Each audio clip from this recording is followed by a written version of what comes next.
I've been here in New York this week, and I'll be here in a couple more weeks. And I keep telling everybody on the staff, get out of New York. Why? Because of who the next mayor is going to be. The circus show of an election, once that's all over here in New York, New Yorkers may be begging for their benevolent dictator, Mayor Bloomberg, to return. You thought he was bad? I think there's a possibility the whole election where Anthony Weiner's privates got more coverage than any of the candidates themselves was just a distraction. I think this theory might hold water because of who I think is going to be the actual mayor. The guy that slipped in that nobody paid attention to, Bill de Blasio. You need to meet him. Watch.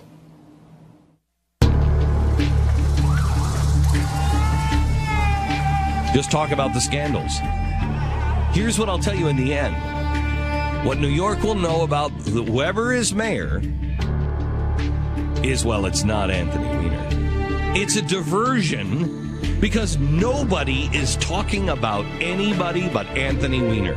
Talk about the scandals. It's working for the Democrats and the progressives. One of the reasons Michael Bloomberg was able to get elected in New York City was because that every other candidate was an absolute disaster. I mean, if you think that Michael Bloomberg was bad, you have no idea. Tonight I want to introduce you to New York's next mayor, Bill de Blasio. Technically, he is still the 2013 Democratic nominee for mayor, but I mean, does anybody really think New York is all of a sudden turn red and vote for the Republicans? No. But who is Bill de Blasio? Well, he's the guy who makes Michael Bloomberg look like Sam Adams.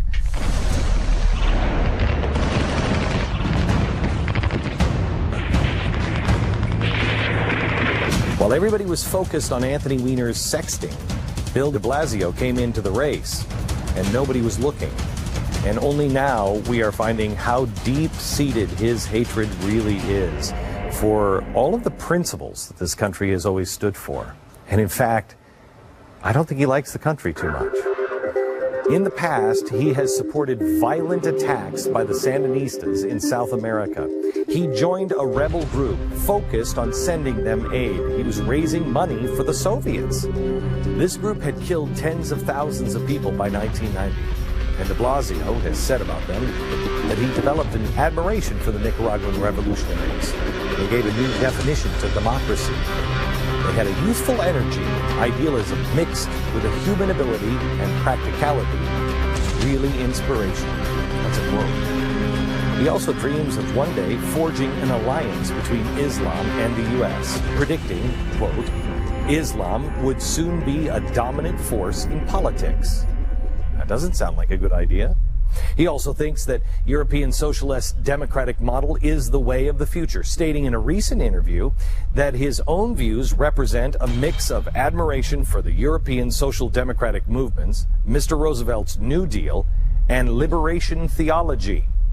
He believes that this country, as it was founded, is rotten to its core, saying, quote, the government should be doing a lot more to help low-income workers and maintain higher tax rates, end quote.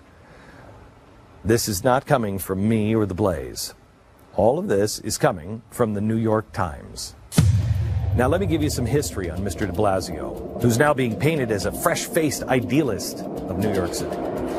He was raised by two middle-class liberal activists in Cambridge, Massachusetts. He received his bachelor degree from NYU. He then studied Latin American history at Columbia, and upon graduation became a community organizer at an openly Marxist social justice group called Quixote Center. It once likened America's foreign policies to a policy of terrorism. So much for Quixote. The Sandinista National Liberation Front was a radical group from Nicaragua. When they lost power in 1990, de Blasio joined a group of ragtag activists made up of Democrats, Marxists, and anarchists who wanted to bring attention to this Nicaraguan group. The Sandinistas described themselves as democratic socialists, but they worked to undermine U.S. foreign policy. Reagan defined them a little differently. He said they were communist tyrants. De Blasio's group helped the Sandinistas blow up bank buildings, hold prisoners hostage, conspire to kill leaders, and organize violent protests in the streets. Their plan was to ignite a socialist revolution across Latin America that would overthrow the influence of capitalism and the West. They were backed by the Soviet Union and Cuba. De Blasio even held his honeymoon in Cuba despite it being a violation of the United States travel ban to go there. Even after the Sandinista movement died, de Blasio never renounced his involvement. Instead, he speaks admirably of the group, saying the values he fought for in South America are far from dead anywhere around the world. Boy, is he right about that. So how does a Marxist communist with a history of supporting terrorism get elected to the mayor of New York City? It's quite easy. I've said this for a while. Don't watch what they're doing. Don't watch this hand. Watch the other one. While we were all mesmerized by the fact that Anthony Weiner was still running and how his wife was willing to stick by his side all the way through this trial and ordeal, de Blasio slipped into the #1 spot, and no one paid any attention. And now at the end of this year, he'll call Gracie Mansion his home. I urge you to pay attention. How did all this happen? Sideshows. That's what the progressive media is and wants us to focus on. Sideshows. But what we should have really been asking is, what happens after the circus is over? And the answer is Bill de Blasio, a violent revolutionary taking over New York City. And by the way, I don't ask you to believe me. Do your own homework on this. In fact, you can read everything that I've just given you in the New York Times. It's the September 23rd issue of the New York Times. Page A1.